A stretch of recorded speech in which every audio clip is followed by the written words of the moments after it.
বলিউডের ভাইজান খ্যাত সালমান খান আবারও ফিরছেন ছোট পর্দার আলোচিত রিয়েলিটি শো বিগ বস 19-এ।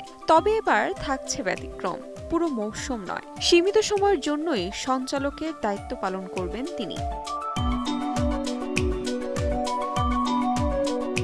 সূত্রমতে এবারের মৌসুমে প্রতি সপ্তাহের শেষ দিনগুলোতে সালমানের পারিশ্রমিক 10 কোটি রুপি। তিনি থাকবেন মাত্র 15 সপ্তাহ, ফলে তার মোট আয় দাঁড়াবে প্রায় 150 কোটি রুপি। গত মৌসুমে তার আয় ছিল প্রায় 250 কোটি। পারিশ্রমিক কমার কারণ, 3.5 মাস পর সঞ্চালনা ছেড়ে দেবেন অতিথি উপস্থাপকদের হাতে।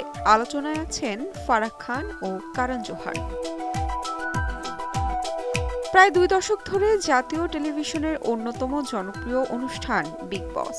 এবারের থিম রাজনীতি ঘিরে, যেখানে দর্শকদের মতামত গেমের মোড় ঘুরিয়ে দেবে। অংশ নিচ্ছেন 18 প্রতিযোগী, যাদের পরিচয় আপাতত গোপন রাখা হয়েছে। শুক্রবার থেকে শুরু হয়েছে শুটিং।